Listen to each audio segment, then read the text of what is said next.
If you feel like you're working hard but not seeing any progress around your belly, you might be making one of these 5 critical mistakes that keep belly fat from coming off. So we're going to jump right on into it. Number 1 is only exercising or dieting. That is mistake number 1. The diet is most of what is going to get you your progress anyway, but exercising is absolutely critical. And so, we're going to talk a little bit about how that works. So first, let's go with if a person's only exercising though. So sometimes I'll see that people don't really clean up their diet. With dieting, we're going to be focusing on low calorie dense food. So as I said a little bit ago, 80% of what I'm putting a number on it. I shouldn't say 80% as if it's a fact. A huge percentage, the vast majority of your progress is going to be made with dieting. There's research studies that show that exercise actually has very little to do with your caloric deficit. Now, I argue that that's because people aren't tracking their food and aren't tracking their movement or their steps, and so they end up compensating. But still, exercise is it's very easy to burn off 300 calories exercising than eat 300 calories in a donut or something. It's extremely easy. You could do that. You eat 600 calories in donuts very, very quickly. So your diet is very important. But if you're only exercising, there's that side of things. But what if you're only dieting? So control hunger with exercise. Now, exercise is more important than controlling hunger. I'm just using this card as like a placeholder. But we'll start off with that. So exercising does help control your hunger. You tend to eat less whenever you're exercising. Now, yes, you get hungrier later on, and we're going to talk about that. But you do control your hunger a little bit. Like immediately following exercise, typically people aren't starving. It also, I think this is the most underrated part of why exercise is so important. Yes, it might not directly lead to your fat loss as much, but 1, it does help. And 2, it motivates you. It's very inspiring. People tend to not eat as bad whenever I did all that work. I'm not going to just make up for it. Now, there is that mentality of like, oh, I ran so I can have this burger or whatever. And that's a losing mentality. By far, the best thing that you can do is both. And I know that's corny and ironic, and I know you already know that. But, you might need to hear someone tell you that. Do both. Have a great exercise program that helps you keep muscle. So that's going to be lifting 2 to 3 times a week, total body, and then doing cardio for 2 to 4 times, 5 times a week for 30 minutes and increasing the intensity. And we're going to talk about that, increasing the intensity of the cardio as you go. That is going to be the exercise side of things. And then if you are dieting and you're actually tracking your food and you know what's going into the body, that is where the majority of the progress is going to be made. So it is very, very important to do both. Okay, so mistake number 2 is counting steps as cardio. Now, I'm a big steps proponent. If you watch any of my other videos, it almost always comes up. Steps almost always come up. So it is okay to do it first. It is not bad to track your steps. I would highly encourage you to track your steps. I just don't want you counting it as cardio after a little while. So let's say you start a new program. And, if you were my client, I might have you doing 3 days of lifting a week. And then before adding on too much to your plate, I'm just going to, no pun intended with the plate thing, I'm just going to have you walk 8,000 steps a day instead of having you do cardio. Now, you could get those steps via cardio. That's fine. But I might just have you walking 8,000 steps a day. And at first, a person's going to usually see pretty good results with that because they haven't been walking very much. They haven't been moving very much. And remember, diet is such a huge percentage of your progress that as long as you're following the diet, you're going to be, making gains. But the problem with that, if you want to lose 12 pounds in your first month, I'm going to give you all of 5 habits that I run all of my clients through. They really love it. It's totally free. So what do you got to lose? You can download it right here or the link in the description. Is that your fitness improves. And as your fitness improves, as your fitness improves, you're not going to be burning as many calories with those steps, or you're going to need to burn more calories because you have weight that has come off of your body. And fill in the blank with all the reasons that happen as you're losing weight, why weight loss slows down. So I really encourage you to add in cardio after you've gotten used to the habit of getting steps. You could do more steps, but the intensity, which we're going to talk about with number 5, I believe it's the most essential mistake. But the intensity of your cardio needs to be increased as well. That means you're going to get more steps, and so steps naturally race. But more steps are needed or more intensity. I just was talking about that. Sorry, I forgot to show you the card.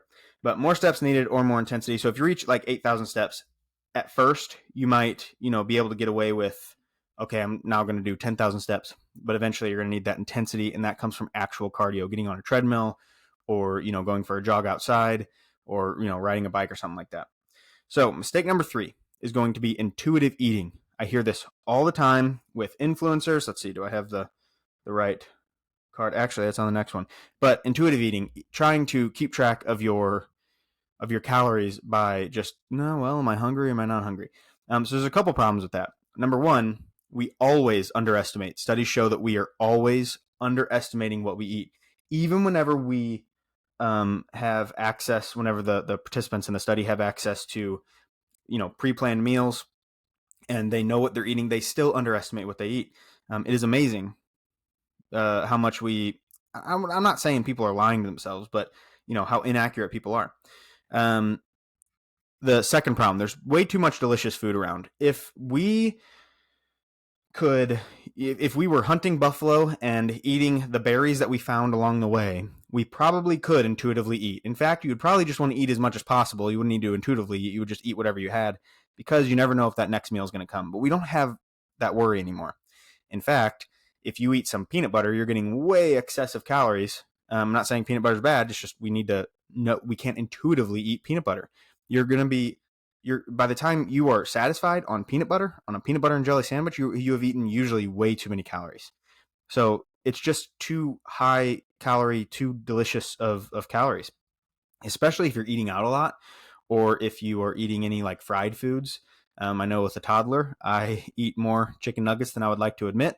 And so those tend to be higher in calories because they were fried. It's not just chicken breast. Now, if all you have around is chicken breast and 97% lean ground turkey and fruits and vegetables, it's going to be hard to overeat. So maybe you can intuitively eat in that case, but for most people, that's not going to be the case. So at least temporarily, you need to be tracking your food. You need to be finding something that you can do to naturally hold yourself back a little bit. That could be a time restriction, so something like intermittent fasting. That could be calorie restriction, tracking your calories, weighing out your macros, weighing out your food and tracking your macros. Something needs to be held back. What gets managed gets, what's the term? What gets tracked gets managed. There we go, something like that. But it is true with calories. A interesting analogy I've been thinking of, I don't think this is groundbreaking, I don't think I made this up, I'm sure I heard this somewhere, is your finances. No one would expect to get rich without tracking their money, without knowing what's coming in and without knowing how they're spending. Now, a lot of people, they don't do budgets, and a lot of people who don't do budgets, either one, someone's budgeting for them because that's how wealthy they are and someone's tracking it, or two, they're never going to make it. That is typical of what I see in finance. Now, I am certainly not an expert in finance, but it makes sense to me. So you have to track what's going in and what's going out with money, as well as your food and your calories and your nutrition. So number 4 is the eat more. This one bothers me the most. It's probably not the most prevalent. Number 5, I think, is the most prevalent, but number 4 bothers me the most. Eat more. That's what people will tell you. You're not eating enough. You're eating too little to lose weight. That is ridiculous. It almost angers me whenever I hear an influencer say that. Those people, influencers, that's the card. Most people who are talking about that, look at them. They're not you. They're probably 23. They work out for a living. They literally take Instagram photos and they need to look good for a living. Who knows what they're taking on the side in terms of special supplements? And by special, I mean illegal or, maybe frowned upon supplements. And they do cardio basically all day long, whether it's just that they're moving around a lot or whatever. You can't be compared to that. So that person who is that active, eating more might accidentally result in increase. I'm not saying they're necessarily lying. They probably did lose a little bit of weight whenever they ate more because they were able to have so much more energy to do the things that they're doing. So if a person is chronically underfed, they will be skinny. They will eventually starve if they're chronically underfed. And by chronic, I mean like year, 2 years, 3 years of not having enough nutrition. Look at anyone who, around the world who does not have enough calories. They're not struggling to lose weight. They need to gain weight. They need specifically usually muscle. This is just a false belief that people like to hear, and I think that's why it's pushed so much in the social media algorithms, because people enjoy hearing that, oh, they need to eat more in order to lose weight. Now, let's say that you've heard that, you tried it, and it worked for you. I imagine that you, one, it only worked for a little while, but two, it increased your activity. You naturally, accidentally took more steps. Maybe what you were eating also could be healthier food. It is possible to eat physically like more food going in, but less calories. Let's say you're on a health kick and you also heard to eat more and you're eating more chicken and carrots. Yeah, that's going to result in you eating more. But having simply more calories is never going to lead to your weight loss. So please don't fall for that trick. I already talked about this, but your body isn't going to starve. There is no such thing as starvation mode. Well, there is, but like we don't access it here in the West almost ever, or any developed country. We're not entering into starvation mode. So by you eating 1,200 calories, and I'm not saying that's necessarily what you need. I'm just saying you're going to be fine on 1,200 calories temporarily, especially temporarily. If it is a problem, you'll start noticing things. You will, one, lose weight really fast. You will, two, stop sleeping really well. And if you're just not losing weight at 1,200 calories and you're like, I'm eating too little in order to lose weight, I promise you, I want to encourage you that you don't have to be a victim to that. It's not that you eat more and you're going to lose more. It's that your activity is so low that 1,200 calories is a break-even point for you.